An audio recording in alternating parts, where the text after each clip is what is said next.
I'm Michael Franzese, a former maid boss in the Colombo crime family starting in the early 80s. AmA. I'll begin answering questions at 2 p.m. Eastern. Hi Redditors, I'm Michael Franzese. I'm here to answer your questions. I'm the son of one of the most feared Mafia bosses to ever walk the streets of New York. He was an enforcer known to be cold-blooded and extremely deadly. I followed in my dad's footsteps and took on the mob life. As a maid member I made money for the mob, tons of money. I know the mob life as well, or better than most. I'm also a person of strong faith. I'm ready to answer all your questions. Ask me anything you like. No bounds, no limits. I have been asked everything under the sun.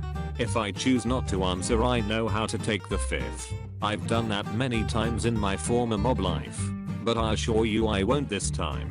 So join me today and fire away. What was it like walking away from the Mafia? Was it accepted, or were you threatened or hounded in any way? Also, what were the actual logistics of your gas tax scam? How were neither the ICE or any federal agency not able to successfully audit you? I struggled mightily 4 years after walking away. My father disowned me. The family put a hit on me. The feds tried to make me a witness. Lots of pressure.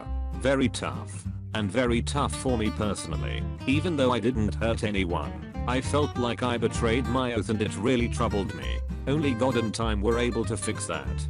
Gas tax scheme was complicated, but we were way ahead of the authorities. They could not figure out what we were doing. If my partner didn't turn snitch, they would never figured out the scam. So did the family just cancel the hit on you? Was a hit like a 2-year contract considered null and void if you weren't killed within the 2-year term? I kid, but seriously, how is the mob okay with you walking away and ultimately telling stories about what it's like? That seems like you're breaking rule #1. It's just like Grand Theft Auto. He just has to wait and hide in his apartment. Then he is clear to go. Any fears about your safety today? I can't go back to Brooklyn to live, or in New York in general. Wouldn't last. But I don't live in fear. I'm a person of strong faith now. God has had my back. Remember, I'm the only made man, a Kapora chime, that I know of who has walked away from the life, publicly, not entered a witness protection program and lived. It's a God thing, my friend. Not coincidence. If you listen closely, you can hear the sound of thousands of Redditors' brains imploding. Any stories of interaction with other organized crime families, such as Russian mob, Yakuza, outlaw bike clubs, Mexican prison gangs, etc. A million. Spent 20 years in the life. Organized the Russian mob from Brighton Beach in the gas business. Best partners I ever had. I taught them how to defraud the government out of hundreds of millions of dollars of tax money back then. They now are deep into Medicare fraud, setting up fraudulent medical clinics all over the country. Would take hours to tell you all the stories. Take care. We have ours. Does the Mafia still have a big presence in the US? Are they just better at hiding it now? Yes. Not nearly as big as when I was active in the 70s, early 90s, but still exists. Don't count it out. Very resourceful. Has it evolved to be more of a contact network now? Or is it still ruled by fear? It's ruled by likes on social networks. What is the process of becoming a made man like? Very intense. Very solemn. Very serious. I took an oath with a picture of a saint burning in my hands. My thumb was cut with a knife and blood dropped on the floor. The oath is never to violate the Brotherhood of La Cosa Nostra. What is the scariest situation you have been in? Walked into a room one night and thought I was going to get killed. I was called in by my boss over money I generated in the gas business. That's how it goes. You walk in and never walk out when you are in real trouble. I was in the right, proved it, and here I am. But, brother, my heart was pounding, knees weak. Still don't know why I went. I guess just a product of my life back then. How nice is your mom's cooking? She make good spaghetti? My mom and grandmother were the best. Grandma's meatballs cannot be duplicated, and mom could whip up a delicious meal in minutes. Miss them both. But my wife is a great cook. Blessed. I really wanted this post to end in fugget about it. Spaget about it.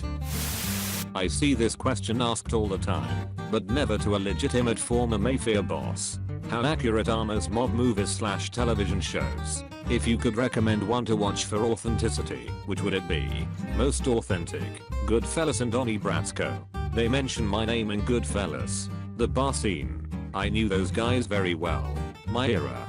Saved Henry Hill's life 2 times. I knew Paul Verio and Jimmy Burke well, also. And Left Guns Ruggiero was a good friend. Those 2 are the most accurate depiction of that part of the life. Getting affirmation that Goodfellas is the truest mob movie from a real life mob boss. This is now my favorite Ask Me Anything. Where Hoffa at? They will never find Hoffa's body. Trust me on that one. You can give us the details. It's cool. We won't say anything. I want to believe you has effed your mom, but I don't know. There's something about you that makes me suspicious of your trustworthiness. I'm aware that you spent approximately 3.5 years in prison. How were you treated by the other inmates that were aware of your past? I spent almost 8 years in prison, 5 years, then 3 on a parole violation.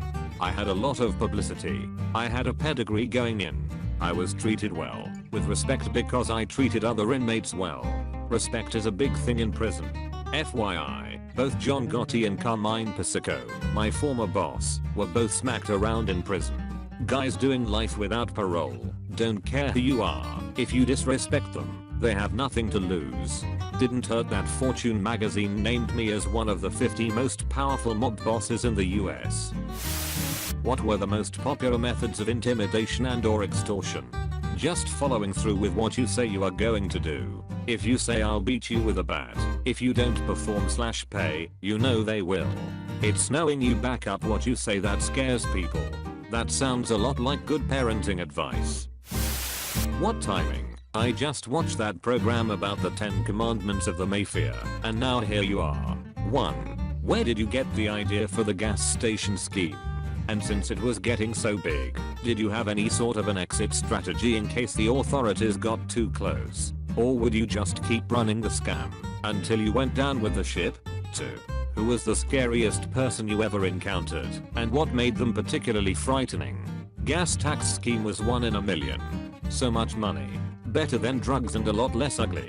A guy in the biz came to me when some other mob guys tried to shake him down and move in on his business. I chased the guys away, and the 2 of us devised this scheme to defraud the government out of the tax money on every gallon of gas. At its height, we sold 500 million gallons of gas a month and kept 20-30 cents a gallon of the tax money. Do the math.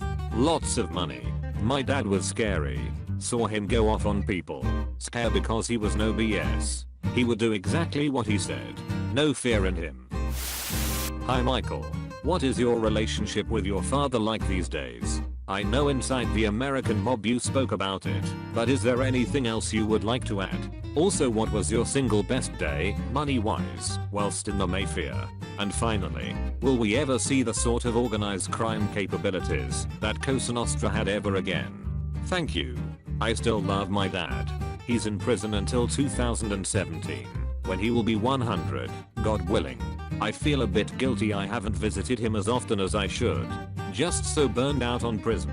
All my life. Since mom died last year, things have changed a bit between us. One day, I made over $3 million. It was a rush. No, the mob in my opinion will never see its glory days again, at least not in my lifetime.